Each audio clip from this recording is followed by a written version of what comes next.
I said a Christian can become so depressed. He can have mental illness, not because he's depressed, because he didn't get the right chemicals in his body, because he has an injury to the brain, because some lobe in his brain, the left lobe, the right lobe, somewhere, something's wrong. I can't tell you all the whys, but it started with Adam. That's when disease came to the world. And I said, you listen to me, you listen to me. If he knew Jesus and his life got that dark, I'm not excusing him. I'm not. He'll answer to God, but let me tell you this, don't you worry about him anymore. Because if he knew Jesus, he's with Jesus. If your life became that dark for him, if you had the illness, the sickness, you don't know what you would do. Take it easy on judging people. What will God do? What's right. That's what he's always done. And I'll leave it in his hands. Would you do it? Don't know. But I'm saying, I think you've been tested. I know about saying. I don't know about you. I've been tested to see if I was crazy. But no one has a perfect brain. You understand? No one. Things happen to people. You can't guarantee me what you're going to do in life. That's why you need Jesus. When if you flip out and don't come and you become irresponsible, you don't know you do anything about it. You better do something about it today. There's a Father who loves you like no other Father. There's a God who loves you like you can't imagine. There's a Father that loves my children more than I can ever love him. And I trust him. I trust him. I trust him. That's all he's asking you to trust him. Get your hands off of him and let him be God and you be who you are. You be the servant of God. Stop making decisions and get him, ask him to make decisions. Get in that book and find out what's right and wrong. It won't change. You do the right thing, and you know why? Because if your son's drunk going down the road and he runs into something, don't blame God.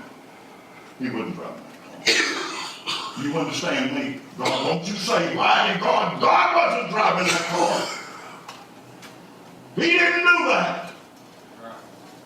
He could have stopped it. Well, he could, but listen, he'd have to make us robots to stop everything we do. We would just be like machinery. You're right. What he could do is redeem us. He could have stopped it, yes. He could have turned the world upside down and kept the guy from jumping off the bridge and hitting too hard, and we could have lost gravity and all flew out in space, and a lot of things could happen. But that's just not the will of God. That's right. There's an order, friend. Follow it. There's an order to the atmosphere. There's an order to the earth. God created things in order. If it's disordered and confusion, that's not God. You listen to me, and I'll close. I know I've been long, but not long enough. You're going to have a lot more years of being parents than what you said in this morning. You listen to me. The most precious, important thing that God has entrusted you with are the lives of your children. Amen. And you handle them with fear and trembling. That's a gift from God, and you are responsible. Right. You're the head of your home. You won't shut the responsibility, whether the wife lets you or not. You're still responsible. Listen, I said that wrong. My wife's the head of our home. When I walk in, there's dirt on my shoes, I catch it like I was a 12-year-old. When I come home and I've been off in the revival somewhere and I'm walking that aisle with Jesus and I think, boy, this is wonderful. She says, oh, man of God, take out the trash. She runs that place. But when it comes to the family, I'm the head of that family. You understand me? There's some things I make a call about you won't call because I won't let your wife won't call, but you won't call. I make that call. Because God made me the head of that home and the head of my family. And let me tell you, some things he's going to communicate to me. He's not going to communicate to you because you're not the head. Tell the janitor what the company needs to do financially is a waste of time because he's not going to get to make the call. It's my job. And it's my job to see that my family is spiritually taking care of things. I failed, God knows I failed, but I always trying, getting up, trying. I can't change the world. I can't make the world come to Jesus. I want to. Sometime this year, the very first of next year, I'll be in Africa with a minister who has 58 churches in Africa preaching that. But let me tell you something, friend. I can't make people come to Jesus. But the best shot I've got on training them and making disciples of those two girls of mine. Amen. I'm more responsible for them than anybody. You stand with me. You stand with me. Heads bowed, eyes. I know it's wrong, but I'm an evangelist. God understand, I just get a shot once in a while. I just get one shot once in a while to share Jesus with you, and that's the way it's supposed to be. I love you, but I don't want to be a pastor or anybody else's. Because that's not what God called me to do. It's not enough like you, but I wouldn't be happy and you wouldn't be happy. You say, we need a pastor, and I say, I need to be an evangelist. Let me ask you, friend, what's most important to you? The will of God? The love of God? For your family? Serve God no matter what? To believe that in the darkest hour of your life, like Johnny back then, in the darkest hour of your life, that God's grace is still sufficient, that God will get you through, that He'll give you hope and help, and you know you'll see your children again one day because they're walking with Jesus. And is that most important to you? Or is having fun, and getting more fun, we can't walk in the house and kicking toys out and none of them are picking them. What we need some more fun around here. Well, what we need right here is God. That's right. Amen. You want a good church, then you be a good church. You want your church to do well, but then do well. Help your pastor. Stand behind him. Pray for him. Don't you dare sit and criticize him in front of your children and then call him 10 years from now and say, help my children. He can't. You saw to it. If he's the greatest preacher in the world, you ran him down that he can't help your family. It's not his fault. It's your fault. You help him. You teach your children to look up to him and to do things in life he does, to follow God. Don't you dare, don't you dare, don't you dare.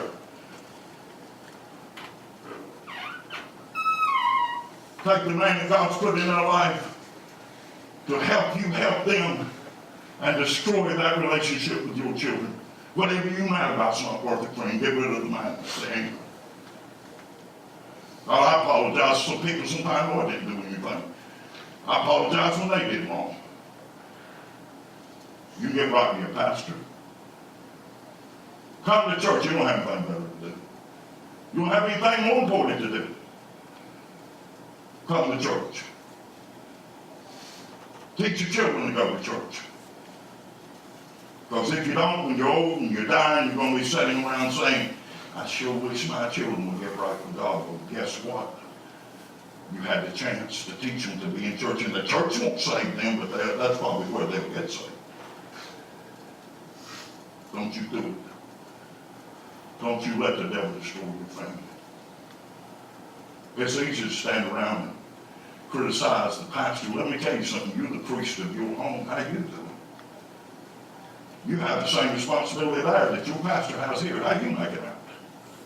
You want a shot at it? Well, you got a shot. How's your church doing? That's the one you live with. That's your church. How's it getting on? What kind of pastor are you? How about it, Mom? What kind of pastor's wife are you? How many children around the house is getting saved? Yeah, if you preach better, then people will get saved. If you did this, the people in your house will get saved. You understand how easy it is to criticize? The only thing God ever asked you is this. He never asked you to do anything you can't do. Why would He ask you to do something impossible for you? What He asks you to do is follow Jesus and do the best you can and trust Him for the rest. And you can do that if you will. While heads are bowed, eyes closed. Brother, come back and get this guitar for me. Please, sir, please. And play some, sing, do whatever it is we need. You decide that, brother. You handle the music, I'll handle the hands. Well, while we stand, I'm going to ask you something, friend. You want to do what God called you to do? Well, He called you to be a father if you have children. You do that first. Mom, that's your most important job. I'll tell you guys something, and I know in all cases this is not possible. I know it's not possible, but I worked 2 jobs to keep my wife on raising my children. I did. Best work I ever did. Best money I ever gave, except for the absolute ministry of God. He said the best money I ever gave to my girls. You understand?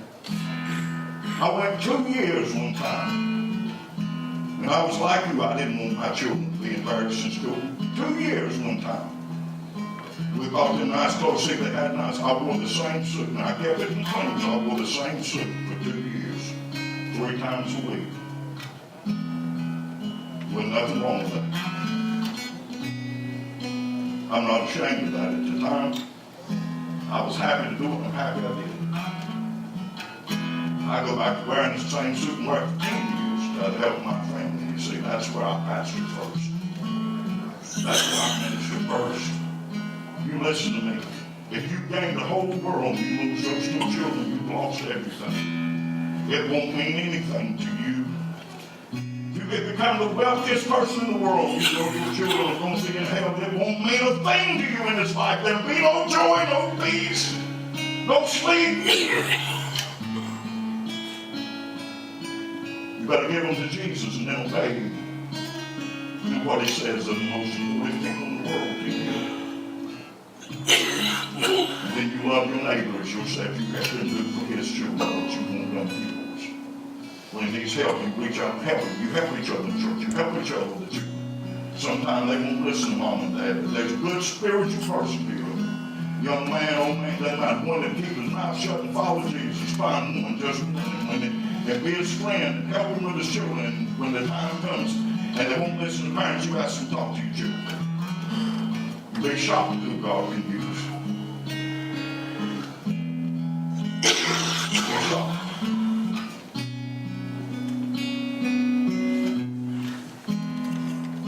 You'll love one another.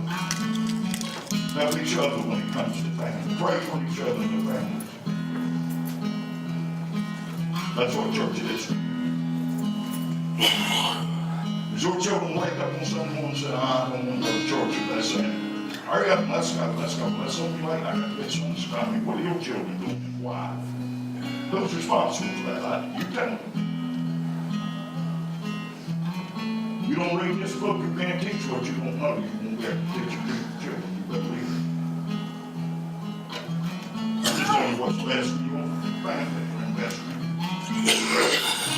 You want to become like Jesus, you want your children to be. You better read about him, learn about him. You can't become like him if you don't know.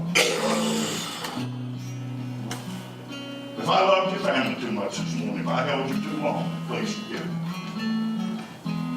If I cared whether or not your children went to hell, then you had a Father's Day dinner that you missing out on, please forgive me.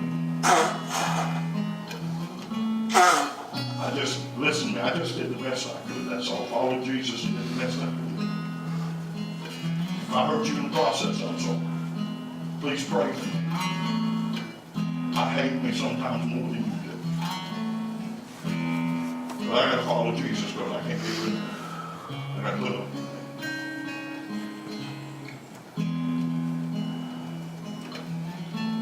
Nobody wants to come. Nobody wants to dedicate to coming to God. Nobody's worried that maybe you don't have it all right.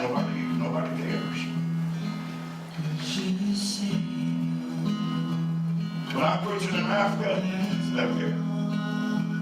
You won't go in and preach an hour. When you go in and you preach all you can preach, and when you feel like you're going to fall dead, they'll say, teach us some more, teach us some more. You can't get enough of Jesus. They can't learn enough. They can't change enough. We're spoiled in this country. We've heard so much of the gospel.